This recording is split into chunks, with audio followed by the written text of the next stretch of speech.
Hey folks, before we get started, this is a friendly reminder that this is part 2 of a big 3-part video essay, which I very much recommend watching in order. So just in case you're stumbling upon this one first, I'll leave a link in the description to part 1. Anyway, I hope you enjoy.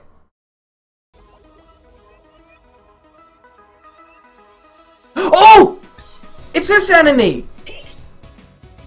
I saw something in the trailer and I really wanted to fight it, the stop sign. Oh my god. Yes! The stop sign, it's in the cave? I don't know why it's in a what cave.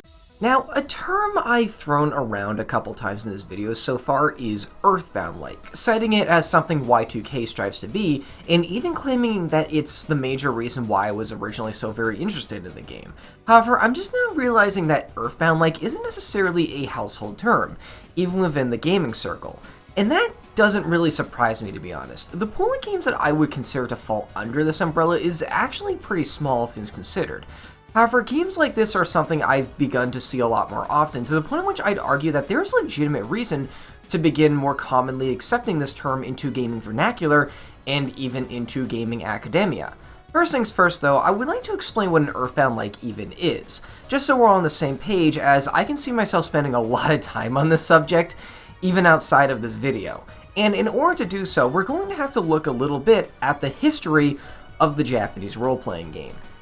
The year is the 1990s or 1980s, somewhere around those times. Gaming hasn't really taken over the world yet as a multimedia giant, but it's beginning to become large enough as a hobby that you can expect at least most well-off households to have like an NES or a Super Nintendo lying around somewhere. Around this time in Japan, a particular genre of game was beginning to become a massive phenomenon, and that type of game was the JRPG. JRPGs were quite different from other games like your Zeldas or your Metroids or your Marios at the time. They were turn-based and had lots and lots of numbers behind them. They had more complex stories, and they often took heavy inspiration from Dungeons & Dragons. Now, North America got a lot of these games too, however, we often got the quote-unquote best of collection of JRPGs from the country. The most common reason mostly being due to how notoriously difficult they can be to localize, due to how wordy they can be, as well as them typically not selling as well in the States in the first place. It's mostly a cultural thing. There just wasn't as much demand for them over here, and that's still kinda true today.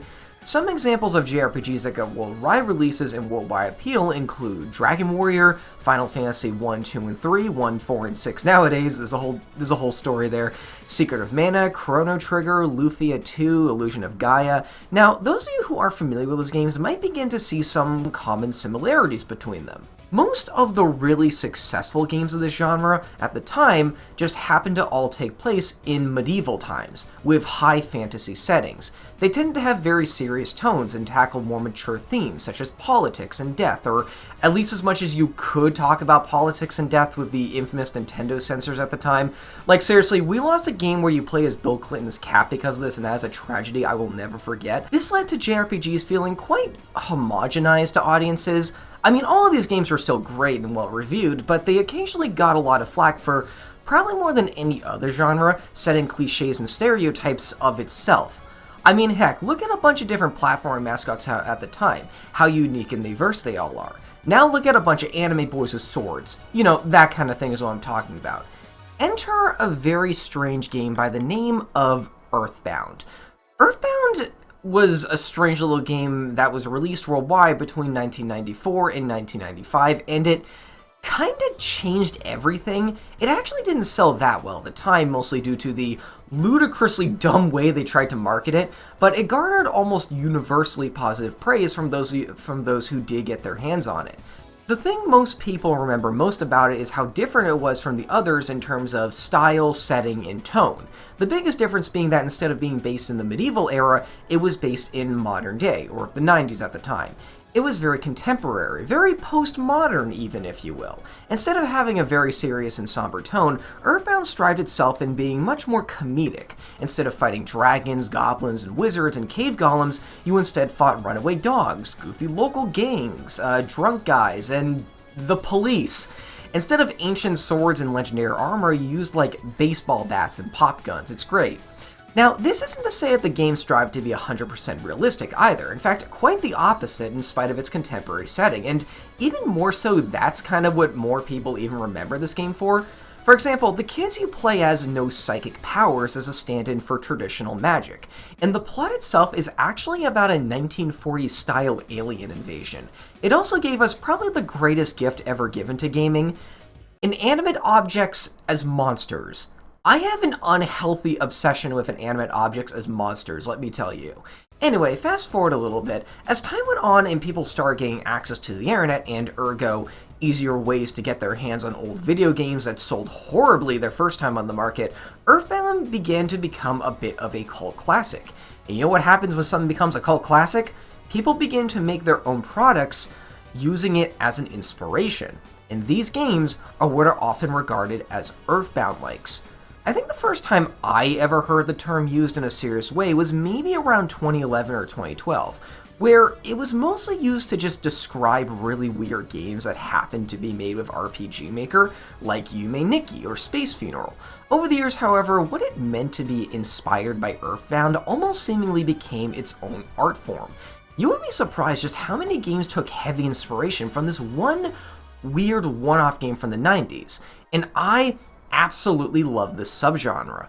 You see, I've played a lot of these titles. Every time I see a game announced that claims to be inspired by Earthbound, that's like the biggest buzzword of all the buzzwords to me, and I must play it as soon as possible. Like, I have played a lot of these games, you must understand. And as a result, I've begun to notice a lot of common patterns between them, and correlations between how well they're received and some very specific aspects. Any weird RPG can claim to be an Earthbound-like, sure, but in actuality there's a lot more to it than that. Earthbound is more than just weird. It's more than just humorous or contemporary. It's a game that elicits a very particular reaction out of players, and supplements its humor in very creative ways. I have been thinking about how to make a video on this subject for a very long time. Heck, even before Y2K was even announced, since again, it's a subject that means a lot to me, and I've wanted to discuss it for a very long time. I have been waiting for the perfect time to do so, and honestly, I think I finally have one right here. And the reason why is because of, well, Y2K. Like I said at the start of this video, this game makes some of the weirdest missteps that in turn makes it fascinating to study. And this is the part of the video that I feel is really going to drive that home. Because while Y2K advertises itself to be an Earthbound-like, it oddly doesn't feel like one sometimes. Sure, it may be a weird RPG of a contemporary setting, and sure the developers may have taken heavy inspiration from the title, but playing through a lot of it, it often failed to give me that feeling that other games of this subgenre have. It's like a weird, uncanny valley version of an Earthbound-like, where all of the elements are there, but they're often misused or misappropriated to a point of which it even feels a bit unsettling. I get the impression of a director or head developer who liked Earthbound, but didn't quite understand what made it so special to people. This is what this part of the video is going to be about. I would like to discuss how Y2K attempts to capture the magic of an Earthbound-like, but often fails. And I would like to discuss this by citing 3 common elements I almost always see in these types of games, or at least the really successful ones. I hope you folks enjoy this, because while Y2K may not have been a part of this at first, this is a video idea that has been in the making for a very, very long time. So, here we go. I'm not surprised. You know, this What the fuck? That's Rory's mom! What, did something happen to her? I like that this is the thing in this game that you can't accept. Of these 3 aspects, I'm gonna go ahead and start with the most obvious one first. As in, the one that people who don't even play these games can probably figure out through screenshots and trailers alone. And that's that, well, Earthbound-likes are weird. These games are very familiar with the cliches that are often associated with JRPGs, and tend to go out of their way to try and break those cliches as much as possible. Let's use the original Earthbound Zero to explain this. Now, if you've never heard of this game, it was a 1989 release that, well, the Earthbound we all know and love is actually a sequel to. That might make you wonder why this isn't the game everyone remembers for being so revolutionary, but the explanation is actually pretty simple. Earthbound Zero sold even worse than Earthbound did, and didn't even get a North American release until like 20 years after it was made. So like, is it any surprise that the only people who really remember it are hardcore fans of the series anyway? In all honesty though, the game is actually pretty interesting to go back to if you like Earthbound, but it hasn't aged that well, admittedly, so just set your expectations, I guess. But anyway, we're getting off topic. Now, when you leave the first town of an RPG, what do you expect to fight in the overworld? Slimes, goblins, maybe some birds? Well, in Earthbound Zero, the list of enemies you encounter outside of the first area include centipedes, hippies, and rednecks. Now, given half of these enemies can one-shot you because Earthbound Zero, I refuse to believe was tested properly, but you can kind of see what they're going for here. Fast forward a little bit to the first major dungeon of the game. Now again, what do you think of when you think of a dungeon in an RPG, particularly an early game one? A lost forest maze, the sewers, a cave? Well, the first major dungeon of Earthbound Zero is a zoo. Very contemporary, and it fits the setting rather well. The monsters are appropriately wacky too. You fight like hyenas, tigers, and elephants, and like every encounter feels like a glorified mini-boss because again, this game was not tested properly. A little farther into the game, the next major dungeon is a candy factory. Now, given there isn't much candy theming to this place, and it also sports probably the worst dungeon layout I think I have ever seen, at least until you get to the absolute nightmare that is the winding cave system of Mount Itoy, but again, you can kind of see what the game is going for here with more unique settings and enemies. And keep in mind too that this game was made like 5 years before Earthbound, so it's even a bit ahead of its time too. Like, it almost feels like a tech demo of this concept, which was later tried again and perfected with Earthbound. Now, let's compare this to Y2K. Now, admittedly, Y2K actually does a pretty good job in this regard starting out. In fact, of the 3 aspects I'm going to be talking about here, this game probably gets this one the most right.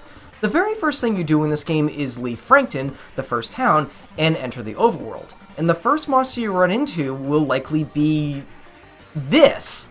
This is not a slime, nor is it a bat, nor is it a bird or a goblin. This is a smile, a monster that I believe is designed after an emoticon. I love everything about this enemy. First off, it just looks kind of cool. Like, I like how simple it is. I love how as it attacks or takes damage, it flashes these terrifying faces for a split second. Like, it kind of reminds me of the Hulls from Eternal Eyes. The monster makes sense given the time period. Like, emojis weren't a thing in the 90s, so instead, yeah, people did use emoticons like this. And thirdly, you can even kinda think of an in-universe explanation for this monster too. Like, maybe he's just floating around through the internet airways and decide to attack you or something. This is a brilliant enemy and was a fantastic first impression to this game. We're not done yet though. When you eventually get to the first dungeon in the game, it is a massive abandoned hotel. Now, that's already pretty unique, but the game takes it one step further by additionally basing the dungeon off of surrealism, which is a very creative decision that makes it very memorable. Like, it's a bit like Moonside, actually. And there's even a story reason for this as well, as I think this is where the world first shows signs of it falling apart, via the aliens. This is also where you first meet Sammy, who owns a cat named Dolly because of her Salvador Dali-style mustache. You can even use the cat as a puzzle tool as well. The very creative starting enemies and a unique first dungeon gives you an incredible first impression to this game. But then, things start to go downhill a bit once you reach Windtown, which is the second town of the game. The second dungeon of the game, which is in this town, is a sewer dungeon. You know, the most unique setting for a location in any video game. You know, admittedly the sewer dungeon in this game is actually not that bad, all things considered, at least at first. Its design isn't the greatest sometimes, but it gets a lot of points for its unique enemies, and it actually looks pretty cool as far as fictional sewers go. Like the bright green liquid, like the multicolored pipes, it looks kind of cool. A lot of the monsters you fight here are references to TMNT as well. You fight like turtles with swords and surfer accents and rats with samurai gear that I guess is a reference to that dad rat from the show, I think. Okay, admittedly, I'm gonna be real here for a minute. I didn't actually watch TMNT growing up. It was like a year before my time. I was more like a Pokemon Shaolin Showdid kind of kid growing up. But anyway, these enemies are really creative because it makes sense given the setting, a sewer, And it makes sense given the time period, once again, since TMNT kind of peaked in popularity during the 90s. You also fight, like, piles of crap in the sewers, which, yeah, I guess that makes sense too. I would love to chastise the game here for designing an enemy so juvenile, but then again, Earthbound literally had you fight a pile of vomit as a boss at one point. Now, as self-aware and fun as this dungeon can be, it begins to raise a lot of red flags right at the end. The boss of this dungeon is the elusive Golden Alpaca. I'm starting to get a little lost. What is all this about? It doesn't make sense. Damn it, we need to run! Come on, let's get out of here! I think it's a golden alpaca. Damn it, we need to run. Let's get out of here. What is a golden... What is that? Oh, God. Lemonade. What the fuck? Oh man, watch out for those golden alpacas, bro. Golden Alpaca and Soul Survivor. That's llamas.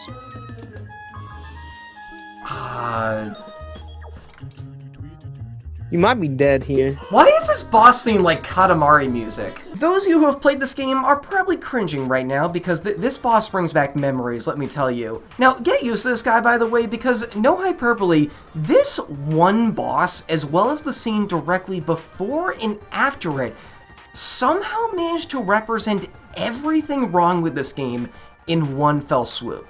We're going to be talking about it a lot in this section. Like, it somehow manages to violate all three of the aspects of what makes an Earthbound-like good all at once. Let's start simple, though. Now, I'm going to start with a simple question. What do alpacas have to do with the sewers? Kinda nothing, right? Now, some of you might be wondering, hold on a sec, aren't Earthbound-like supposed to be weird? Does there need to be a connection there? Well...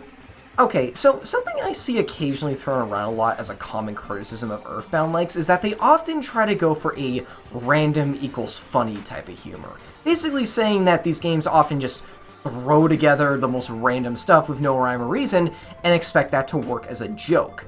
That kinda misses the point of these games, however. Something I've praised a lot about the locations and enemies up to this point are that they've always had somewhat of a level of cohesion. Like, without context, the smile enemy may seem like the most random thing in the world, but when you keep in mind the context of what it's based on, when this game takes place, as well as where you fight it, it begins to make a lot more sense. If this enemy was one of the enemies you fought in the sewers, though, it would seem kinda weird and kinda take it out of it a bit, and vice versa. Let's use another game as an example here. The hammer of justice shall strike the nail of evil into the board of your sky! So you're playing South Park: The Stick of Truth, the 2014 Ubisoft release, and yes, by the way, I do consider the South Park RPG to be an Earthbound-like, sue me, and I bet by the end of this you'll agree too, because this game actually follows the three aspects, but whatever. The game presents itself almost as a parody of JRPGs, which makes a lot of sense given the source material. And at first it just kind of presents a lot of this through just having the characters LARP. Like, there's a dungeon in a school, there's like an underground bar in some kid's basement at some point, you know, normal enough LARPing stuff. But then suddenly plot stuff happens and you find yourself fighting against the Canadian Pope, or Al Gore in a bear costume, or Khloe Kardashian's aborted Nazi fetus. Okay, I just kind of cherry-picked 3 random parts of the game that I thought were really weird out of context. As you can guess, this game has a lot of these, you know, South Park, and this isn't even mentioning the sequel as well, which literally has you fight Jared from Subway as a mini-boss at one point. Pretty weird. Not the kind of things you'd expect to be doing in an RPG, but the thing is, all of these moments have their rhyme and reasons to be there. At one point in the game, you need to take a trip to Canada, and because South Park is South Park, of course you have to fight a religious leader at some point. What's this? Who the fuck hits a bishop? The Al Gore thing is part of a big side quest that I think is a reference to the show, and the fetus boss makes sense because it's right at the end of an abortion clinic dungeon. And yes, there's a story reason for the kids to go there too. Seriously, how many games can you think of that feature a Planned Parenthood building as a dungeon? There's even an abortion minigame. Like, who did this? All 3 of these instances make more sense than the Golden Alpaca. Now, I have to admit, the game does try to give a story reason for why he's here, but it's not really well written. The game seems to imply the alpaca is like a general of the freaky aliens or something, but even if that were the case, it's a boss that could have appeared at a more appropriate point in the story, and the characters kind of forget about him anyway right after this battle, so it's not like he's even relevant to the plot anymore. This starts to become sort of a running theme after this point as well, as in like inconsistent enemies that take you out of it a bit. For example, remember when I said that it'd be weird if the sewer dungeon monsters just popped up in the overworld? Well, the game actually does that. The game handles the enemy pool in the overworld in a really weird way. It appears that like after you complete a major dungeon, the enemies begin to appear there with little rhyme or reason. Like those piles of crap, for example. Why am I fighting these things in the roads of the eastern United States? Like, seriously, is this supposed to imply something? Is there a message here, perhaps? Oh god, there are offenders that is so bad in the game that it outright breaks the tone. Like, the Essentia 2000 dungeon tries to go for a very dark and mysterious atmosphere, but then, like, the enemies consist of goofy Frankenstein monsters with boxing gloves and bootleg Mega Man constructs. And they can appear with the most happy-go-lucky battle theme in the game as well. And then you get the problem where, like, the game doesn't even feel weird enough sometimes. Like, there are a surprising amount of instances in this game that feel like they would be a perfect for something, but the devs just don't bother for whatever reason. Like, they ran out of time or something. Like, for example, I'm kind of surprised the arcade wasn't a dungeon at some point. You visit an arcade very early in the story, and really all you do there is get your butt kicked by Vela and then leave, and then go back there occasionally to talk to Vela again, but that's basically it. Can you imagine if there was a mini dungeon here that paid homage to a lot of old school games and had like voxel monsters or something? Heck, at this point in the story, you just got a new party member too, so it would have been a perfect opportunity to highlight his strengths. I'm kind of surprised the mall wasn't a dungeon either. The game hypes it up a bit, and really all it turns out to be is just a pretty bad hide-and-seek minigame followed by probably the worst boss in the game. Seriously, how come there aren't that many mall dungeons in these types of games? If freaking Chrono Cross can have one, I think a game literally set in modern day can have one too. At this point, I feel like I'm just nitpicking though. Like I said, of the three aspects, this is the one that Y2K seems to follow the best. It has its fair share of unique and weird enemies and locations without devolving into random equals funny, until it does. At that point, it kinda slowly starts to go off the deep end, but it's not as bad as it could have been. The magic of the Earthbound-like being weird isn't just that it's weird. It's that it can justify those weirder moments with either a story explanation, making sense with its location, or even just having a little bit of contextual undertones. So there's the first aspect in a nutshell, a sense of unpredictability that doesn't devolve into outright randomness. It's a difficult thing to get right for sure, but it is a crucial element to making one of these games work. So with that out of the way, let's move on to the second aspect. Dandy was a masculine man who eventually took his own life due to societal expectations of naming conventions. What? What the? Oh my god. Wow, was game. Fuck. Jesus. Rest in peace, JF, we're happy you're dead. What is this graveyard? Holy crap. Wow. Here lies Regina. She let out a sigh. The cat had rabies. She eventually died. And now for something a bit more subtle. Now, if there's one thing Earthbound-likes are notorious for, it's how weird they are. However, the next thing people probably know them best for is their sense of humor. Like I said before, lots of JRPGs around the late 80s and early 90s attempted to have tones a bit more dark than games you'd normally see around that era. As a result, when Earthbound came out and sported the sense of humor you'd see from a Saturday morning cartoon, it was pretty unique. And this is something that a lot of Earthbound-likes attempt to imitate. A lot of. Not all, but most games within the subgenre attempt to have a bit of a sense of humor to them. What kind of humor tends to differ on a game-by-game basis, but more often than not, it's there. However, as you expect, there's more to it than that as well. The most notorious Earthbound-likes tend to take it a step further and manage to not only be one of the funniest games you've ever played, but also be one of the most depressing games you've ever played as well. Like, you see this a lot when people talk about these types of games. Oh, Mother 3 is one of the funniest games I've ever played, but it also made me cry. Lisa is hilarious, but it also scared me. Undertale is wholesome and fun, yet it has some surprisingly dark undertones to it.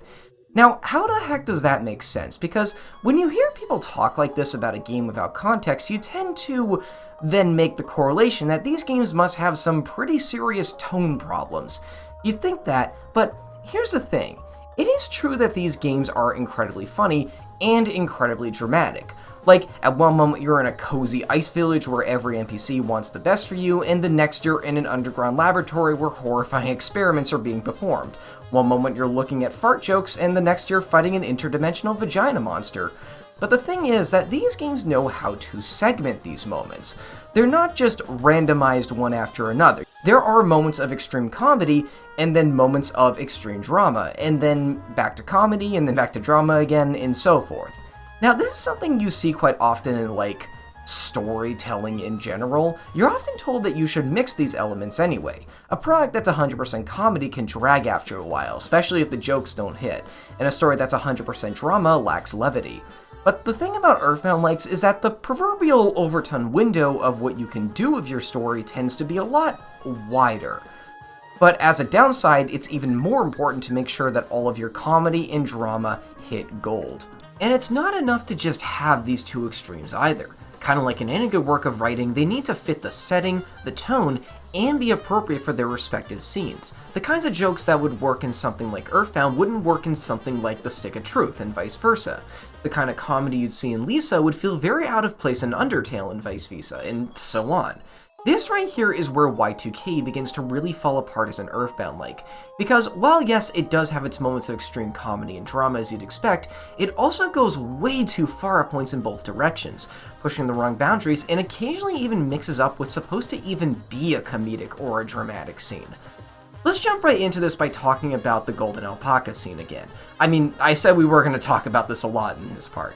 As out of the place as this battle may seem, let's take a quick look at the fight itself. You start the battle with the non-sequitur alpaca with a fun battle theme gate crashing a cutscene. The first thing it does is summon 2 soul survivors and then attacks by saying the word lemonade.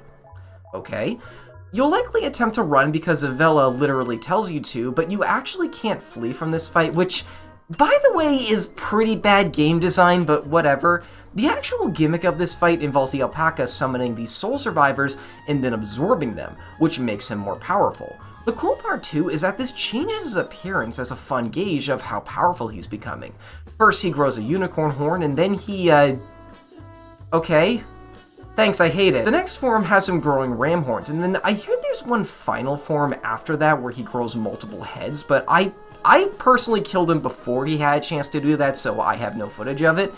And additionally, Vela has an ability called Banish, which is typically used to one-shot soul survivors, at least until you get the Essentia 2000 who can straight up damage them, but you can also use that ability here to banish the absorbed enemies out of the alpaca and even revert him to previous forms.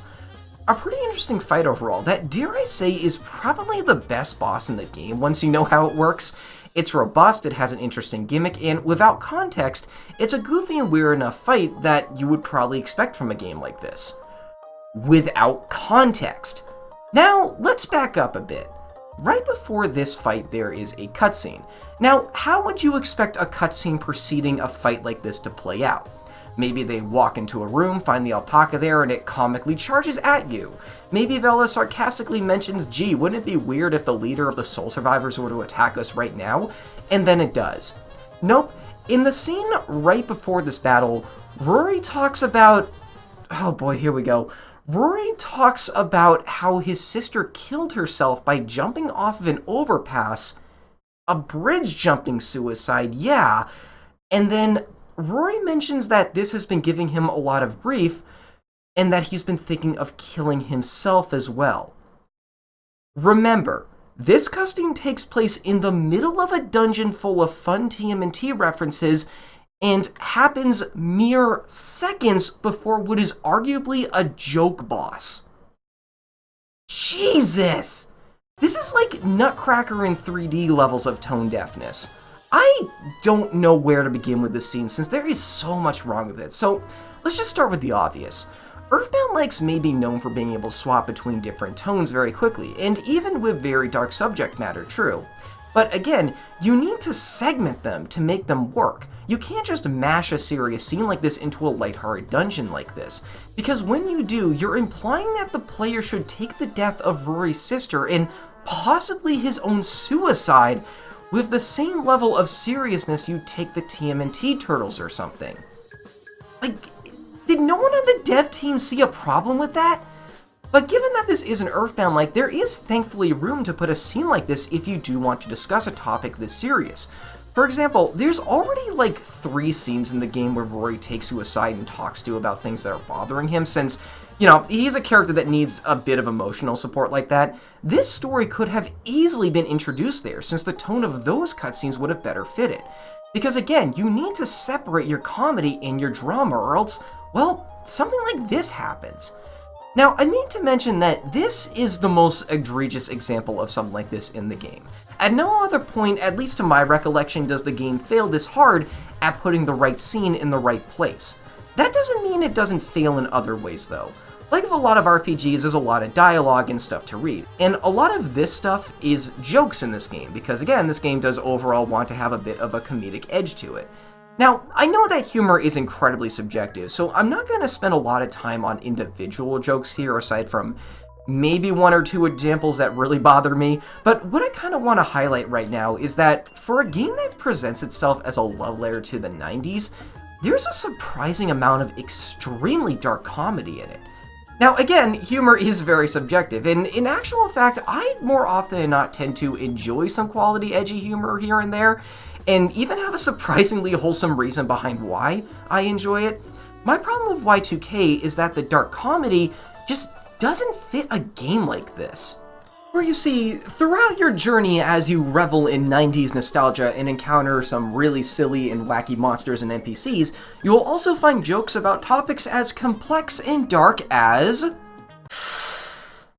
foreclosure, poverty, amputation, drug dealing, child abandonment, cigarette addiction, alcohol addiction, divorce, racial slurs, overwork culture, cancel culture, rabies, suicide, traditional gender roles, suicide as a result of traditional gender roles, mental illness, materialism, stereotypes including jokes about black stereotypes and Asian stereotypes, ethical journalism, spousal abuse, capitalism, parental neglect. And those are only the ones I remembered. Oh my god, this game is so fucking dark! Heck, I can't find the line right now because this whole playthrough is like 20 hours and I'm getting tired of scrubbing through all this, but I swear at one point the boys were just talking about what they're gonna do for the day, and Alex makes a casual joke about rape. Why?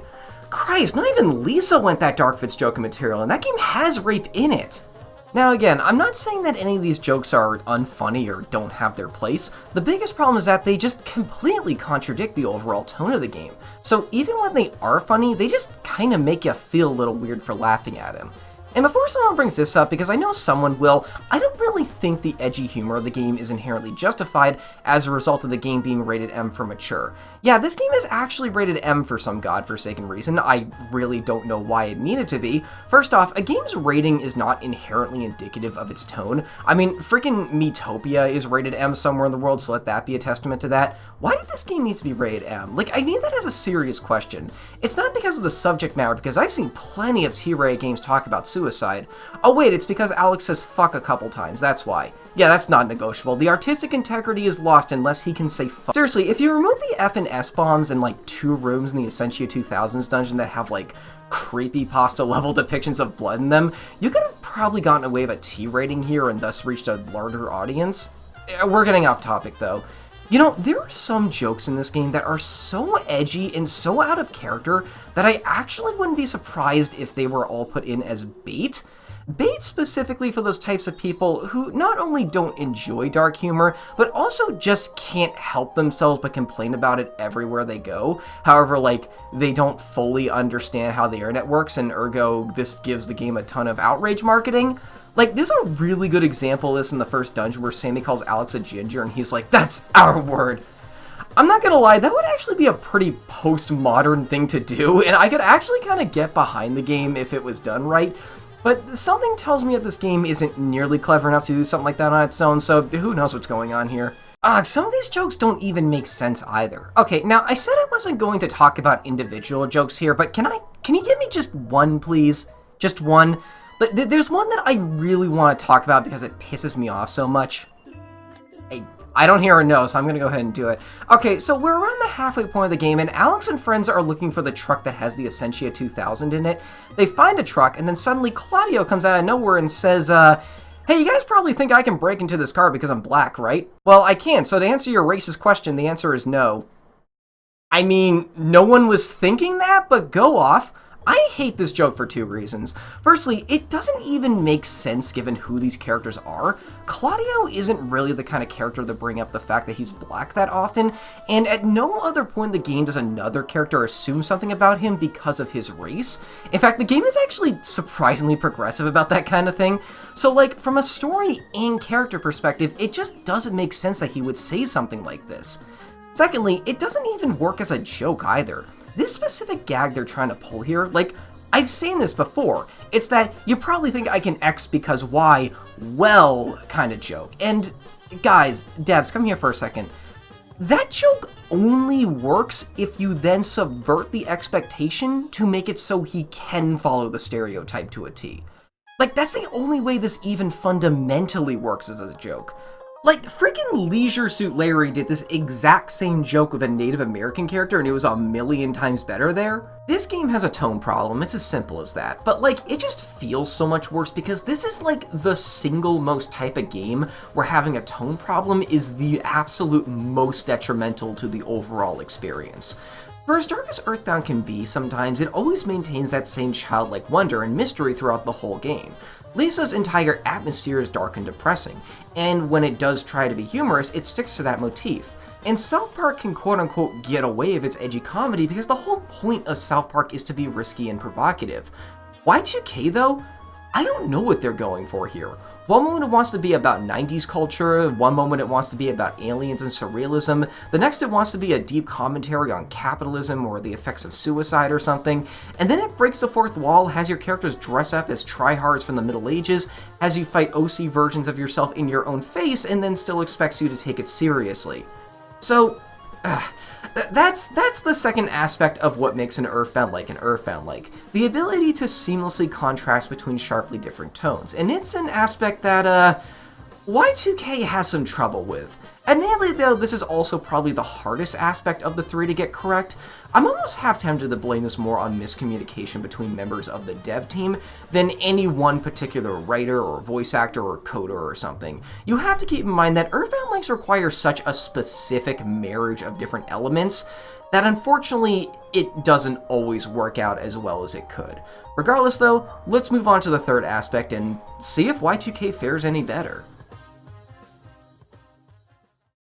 I took advantage of Sammy leaving this reality and forced my spirit into this physical space. Understand so far? Yes. Michael? No. We found parking in the city without even trying on New Year's Eve. This really was a warped reality. Oh, wow. That's a good line, I like that. Oh god, I gotta traverse this. Hold on, let me get the cat ready.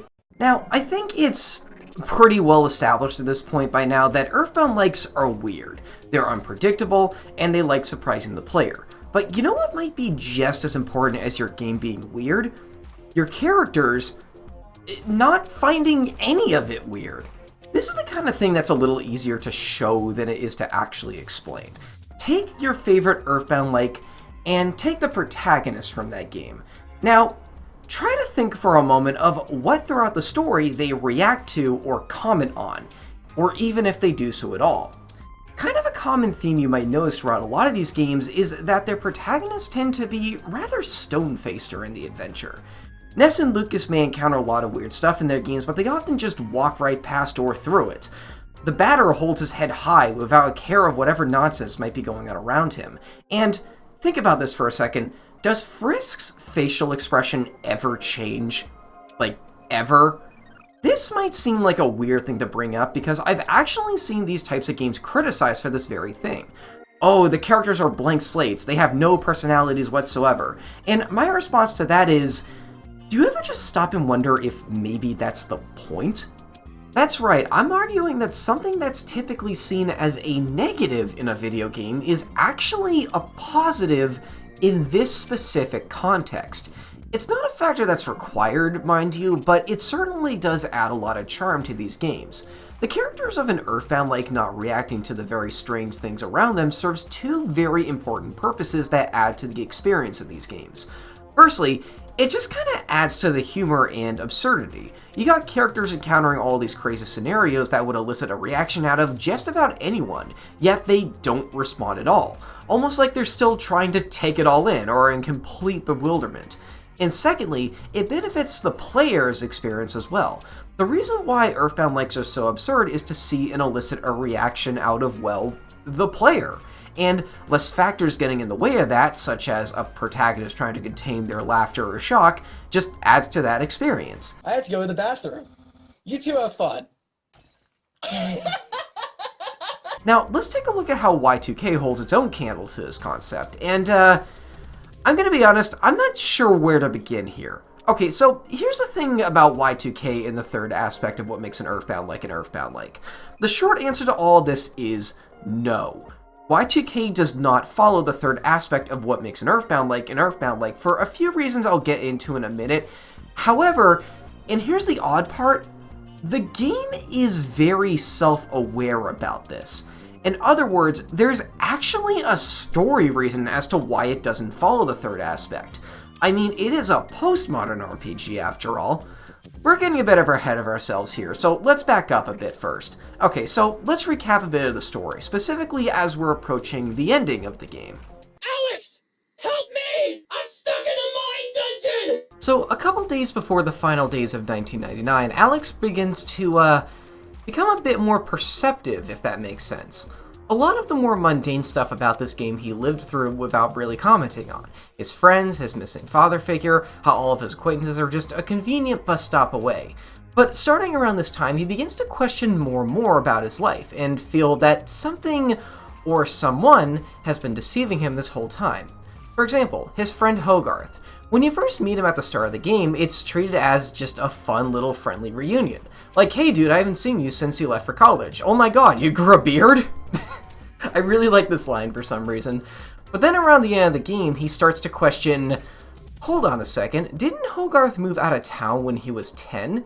In fact, I actually remember having a pretty bad relationship with him around this time. So what is he doing back in town, and why were we so suddenly friends again? At this point, the game starts to kind of double down on this, as he questions more and more of his life. Say, wasn't it my dad who worked at that tech company and not my mom? And speaking of mom, how come she wasn't home at all for like several weeks after I got home from college? You'd think she'd at least like call to congratulate her son on graduating or something. And then the game goes all the way with this concept, and Alex begins to question things such as how he was able to befriend a robotic android straight out of a sci-fi movie, and the gameplay mechanics. How am I able to cast magic? What the heck is a mind dungeon even anyway? And then he concludes by saying that the reason he didn't find any of this strange must have been because he was so enamored by it all, and wanted to enjoy it, which might be a commentary on video game players because, hey, games are weird sometimes, yet a lot of the times we don't seem to question of it and just go with it because, you know, it's a game. I have very mixed feelings on this whole plot point. Let's talk about the good first. First off, it actually is pretty postmodern of the game to do something like this. You know, just take a step back and ask yourself, why? Postmodernism is an art form that's all about deconstruction and exploring the limits of what you can and cannot get away with. Like, it's a very mad lad form of art by design because of this, and given that Alex is a liberal arts major, and a millennial liberal arts major at that, because heck, my generation does love messing with stuff, it makes a little more sense that someone like him would be questioning a lot of this of all people. Secondly, diving into this realm practically makes the game metafiction as well, and you guys know I can always get behind some good metafiction. I mean, it kind of already establishes that it's metafiction by breaking the fourth wall, but this is a much more creative and subtle way to do it. Kind of. However, and here we go, there are reasons that this realization comes off as ineffective and even a bit cringy at times. Firstly, it's established going in that the player doesn't really know much about Alex's life prior to the game's intro. I mean, he certainly expositates a lot about it, but we never get to experience or see it for ourselves. This in effect means that we're not going to relate nearly as much as we could when he starts to question parts of his mundane life, such as his parents' absence/employment and his previous relationship with Hogarth. And this in turn means that we can't take that logical next step to question the gameplay elements next like Alec does as well. What the game is attempting here kind of requires the player and the protagonist to be on the same page, but since you aren't, it comes off less like a crazy plot twist and more like you're just watching a man go mad. The game could have redeemed this a bit by perhaps having an intro or even a flashback or something where we see what his life was like before the start of the game, but it doesn't. And secondly, well, as far as metafiction goes, and I'm gonna be blunt here, this is kinda lazy. Metafiction is very difficult to do well. Oh, and for those of you who don't know what that is, by the way, because we're going to be talking about it a bit here, here's a quick one-sentence summary. It's when a work of fiction becomes self-aware that it is a work of fiction, and then it uses that in its narrative. Some good examples of this include Doki Doki Literature Club, Animal Man, Pony Island. You see it a lot in video games nowadays. It's a fascinating way to structure a narrative that I actually want to talk about more in depth in its own video one day, but for now, I'm just going to assume we all know the basics of it. The problem with how Y2K uses metafiction is that it's just the most bargain bin factory default way to do this sort of thing, which is basically the character just going, "Golly, isn't this weird? It's almost like we're in a video game or something." And then the game doesn't really go farther than that, and even substitutes anything interesting it could do with this Alex-faced meteor subplot just a few minutes later. The most interesting thing it does with metafiction is a part of the game where Alex talks directly to the player in an attempt to convince you to join his party for the final battle. Or I guess to convince you to let him join your party. It's worded a bit weirdly. At the start of the game, you're asked to name a bunch of your friends, and what you put in here actually becomes the names of the alternative versions of your original party members from other realities. That's pretty creative too, actually, but it just seems to devolve into meme material for most people. You know, there's also another reason why the metafiction doesn't really work here, and that's that, well, what the characters react to is inconsistent. With this metafiction idea in mind, it makes sense that Alex would then, well, react to things around him. That may break the third rule of Earthbound-likes, but there's a story and narrative reason for why it doesn't follow the rule. That's all fine and good, but then, for whatever reason, we start to see the characters that aren't Alex also react to stuff. Hogarth freaks out at the sight of the freaky aliens, Alex's mom freaks out at the sight of the Essentia 2000's hair, yes really.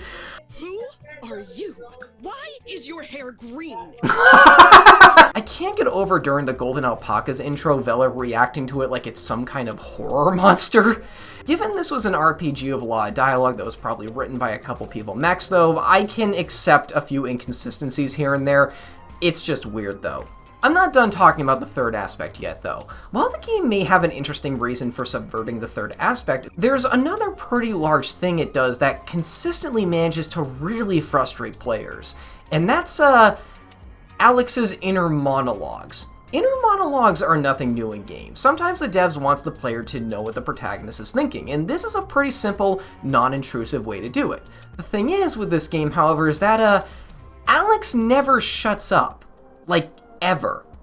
When you do an inner monologue thing of a main character, you should strive to make it a 1 or 2 sentence jab about the situation, or if your character has a lot to say, segment it from the normal talking bits. However, in every cutscene, literally every cutscene, he will halt the conversation, even in the middle of other people talking, and go off on a multi-paragraph rant. He was a few years younger than me, but I never felt like there was much of an age gap when we hung out. I couldn't imagine life if I hadn't.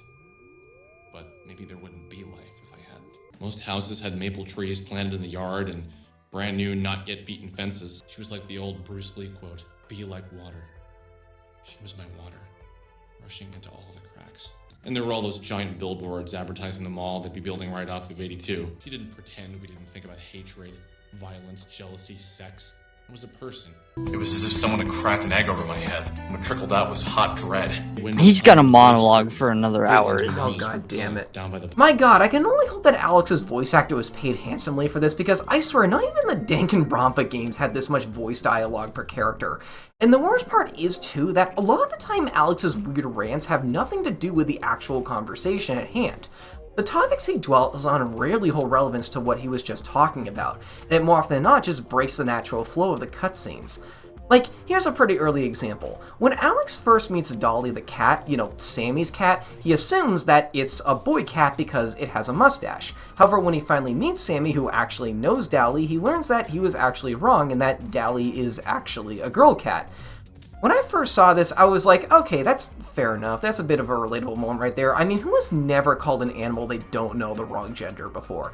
But then Alex comes out of nowhere, brings the cutscene to a screeching halt to go, now that I really think about it, I guess women can have mustaches too. And I'm just sat here like, what does this add to anything? The cutscene, the literal cutscene right after Sammy gets abducted, he's wondering when his mom's gonna get home to cook dinner. Seriously, it's like he's freaking autistic or something. That's the only thing I can think of to describe this. I was back on my sister level, spending days outside with sunlight, counting the accomplishments of those summer days. Like, even if this wasn't an Earthbound-like, the amount of time he spends talking to himself is just tiring and detrimental to the overall pacing of the game. Cutting back on a lot of this would have actually added more to the game. Less is more, guys. And that's the third aspect of what makes an Earthbound-like an Earthbound-like. A cast that's oblivious to the game's weirdest elements. Now, I know we didn't spend nearly as long talking about it here as we did the others, but in my and the game's defense, the game had some really interesting reasons to not necessarily follow this aspect. The fact that Alex never shuts up is an objective negative, though, but aside from that, I would say that YIIK is a pretty interesting case in this regard. So, there we go. Those are the three aspects of what makes an Earthbound-like an Earthbound-like. A sense of unpredictability that doesn't devolve into outright randomness, the ability to seamlessly contrast between sharply different tones, and a cast that's oblivious to the game's weirdest elements.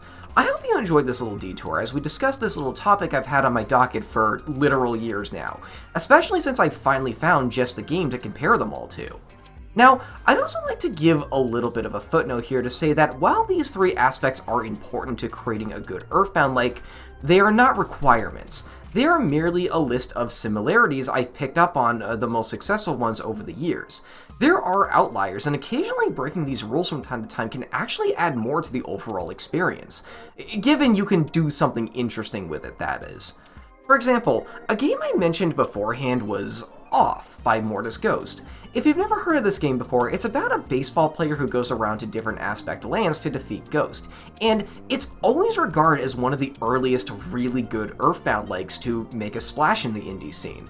But when you think about it, the game kind of fundamentally breaks the second rule. The game doesn't swap between a comedic and a dramatic scene because there are no comedic scenes in Off.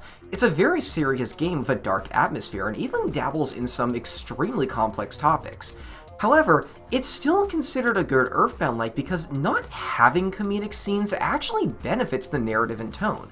It also has its fair share of downright unsettling moments in it too, and this benefits it. If you go through my criteria of the second aspect and replace every time I say comedy with disturbing or a similar word, and can then compare that to Off then follows it to a T. On the complete opposite side of that spectrum, you have something like Citizens of Earth, which is so tongue-in-cheek in nature that it's almost impossible to take seriously. And again, that benefits the narrative. This game also breaks the third rule pretty hard as well, because you see, like all politicians, the vice president sure likes to talk a lot. He comments on a lot of stuff throughout the adventure, not nearly as much as Alex does, but to a point at which you'd probably expect it to bring down the experience. But it doesn't. And the reason why is because of, well, his tone. Hey, my mom always said that it's not what you say, it's how you say it, and my goodness is that true here. The vice president may comment on just about every weird thing in the game, but he has a very meh, just another Tuesday kind of approach to it all that actually makes the game funnier than it would be if he were mute. Oh, and speaking of mute protagonists, one last thing. An Earthbound-like doesn't need a mute protagonist to follow the third aspect. I mean, I can see how some people might confuse that. I mean, it certainly makes your job a bit easier, but it's by no means a requirement. Lisa the Painful is a good example of this, actually. Brad can talk, but throughout the game, you'll notice that the only things he ever responds to are the A-plot stuff, which is basically anything having to do with Buddy, as well as when his arms get chopped off. And any other time, he's practically silent, and yeah, that's a pretty perfect compromise to do this. Y2K is weird. Sometimes it follows the aspects, sometimes it doesn't. Sometimes it has an interesting reason to break the rules, and sometimes it feels like it was written by two completely different people with two completely different ideas of what they wanted to do with the game.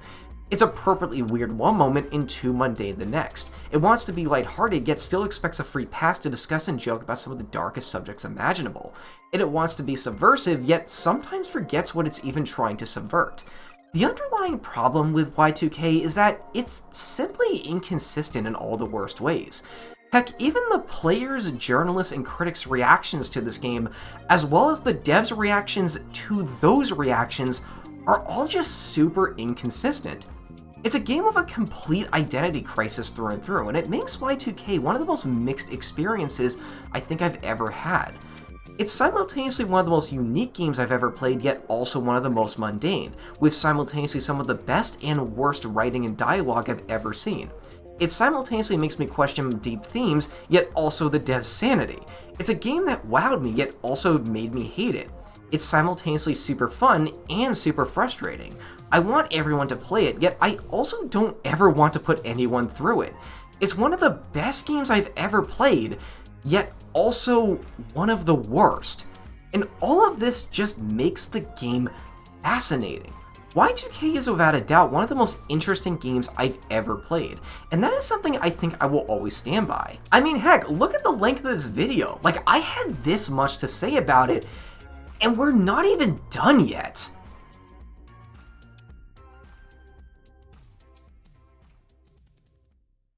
You know, I feel I've been overly negative in this video up to this point. So, at this time, I would like to take a step back and talk about some of the really cool, objectively good concepts, ideas, and moments of writing throughout the game.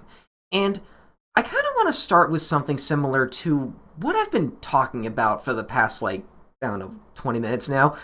For as much as I've been criticizing how much this game fails to capture the magic of an Earthbound-like, there is one notable moment in the game where it actually does, where everything comes together and not only meets all three aspects at once, but creates a moment that kinda blew me away. It's a dungeon around the halfway point of the game, and it's one that I've deliberately neglected to mention in this section until now, because I would like to talk about it right now, and I would like to dedicate a bit of this video to it.